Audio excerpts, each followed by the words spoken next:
Well, it's a bit like a broken record, really, isn't it? 1 minute it's Flemington, Keith Hillier, and yesterday it was Sandown for our very special guest, John Marr. Well, indeed, because at Flemington, Johnny Marr dominated the final day of the carnival there with 5 winners, and that continued at Sandown yesterday. There were 2 group races, and John Marr won them both. As we were saying last week, John, well, firstly, congratulations, but gee, your stable's strong at the moment, isn't it? Certainly is. What a good team. Yeah. Tall Lord, he was described before the race by David Hayes, a rival trainer, as the best young stayer in Australia. Did he live up to that rap yesterday? Oh, I think David's a good judge, but he's got a lot of improvement. There's no doubt about that, but he's got a long way to go yet. This is a rarity, John, for a trainer to be doubling up here, but your achievements entitled you to that. Can we have a quick look at how your career has changed in the last 3 years? You left Epsom, quite an adventure to take over the famous stables at Flemington. Yes, well, I always had a personal ambition to train at Flemington one day.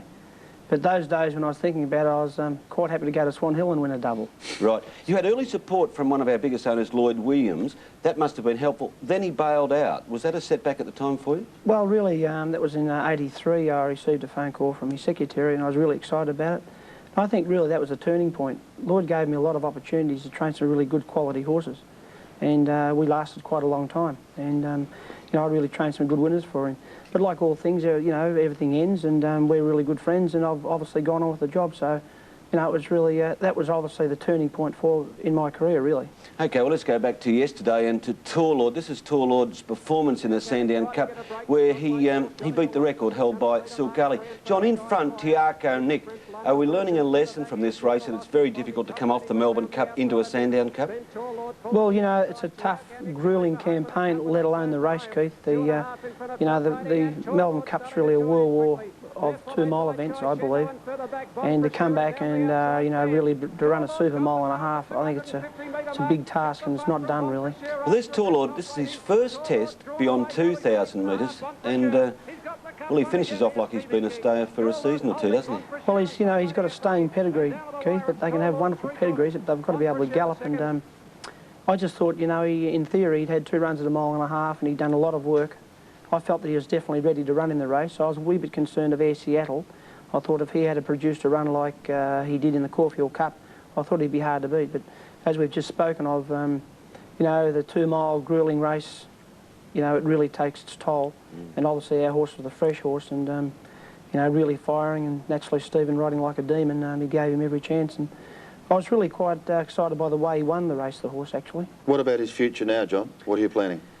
Oh, well, you know, I'll speak to Tony during the week about him. He's obviously got a good future and he looks like he might get 2-mile one day. He's only lightly raced. He's had 17 starts and we'll just work out whether we go to Sydney or Adelaide and we'll make that decision during the week. There's a suspicion you'll be at Flemington the first week of November next year, won't you? Yeah, as long as it's in the Melbourne Cup and not the Cup Hurdle. Might be there also with this fellow. He's voting in the Sandown Guineas, another from the Marr stable, and this is a very promising 3-year-old. Any regrets now that you didn't persevere with the Derby campaign for him, John? No, Keith, I didn't think he was ready mentally and I didn't think he was ready physically to cope with the training. You know, you live with your horses, you're obviously good, you know, you're good horsemen and, you know, you've got to read them as you find them. And, what do you mean not ready mentally? Well, I think he's immature, you know, he gets a little bit hypey at times, he's a colt. I just felt that I didn't want to run him past a mile this preparation. I believe that he's an autumn horse. He's lightly raced. He would have run in the Derby, you know, what I regarded lightly raced and inexperienced. So, you know, I'm really only training equine athletes, Keith, and that's what it's all about, really. OK, we've also got to mention Stephen King again. He was part of the juggernaut yesterday. Well, it just goes to show you there's a lot of huff about, you know, not having stable jockeys early in the spring, and obviously Stephen was put under a bit of pressure from 2 leading stables, and you know, it stood the test of time. I think if you're working close with you know, really good people, you know, here you are. There's the results. We've had a wonderful carnival. So just everything's gone fantastic. All right, that was John Marr's day at Sandown. Let's return to the track and to the Laurent Perrier. Up to the bend, Lucky Dapper and Ellen on the outside, a length further back as a weir. They're followed by Ken Vane, Mr. Q, Prince Acumen when they turned for home from the Gunnison.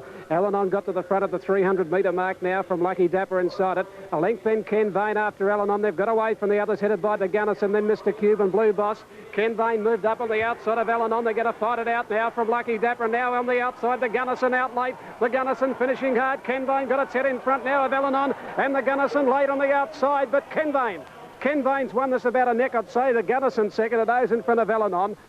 Brian Martin's call there, and I think the three place getters all have futures. They're talented sprinters, aren't they? Yeah, I think they are. Placed right, I think they'll have a lot of fun with them. I don't know whether they'll win any Newmarket handicap, but they're obviously good above average sprinters. John, since you were sitting in that chair a week ago, you have made a move to Sydney now. Tell us about your plans for Sydney. Permanent stables at Randwick. Yes, I think it's a great thing actually. I think it's the best thing for my supporters. It just means that we've got more options, therefore gives me more scope. I've trained successfully out of there on and off, in carnival time since about '86. So I'm looking forward to starting. I think the best part about it is it's a small stable, which I don't think you want a lot of horses away from home. When do the first lodges go in there? Well, really, I'll be there on Tuesday. I've got to actually apply for a licence, which there's no doubt I'll be given it. So on Tuesday, we'll probably make some adjustments in the stable itself. So it might be for 2 or 3 weeks.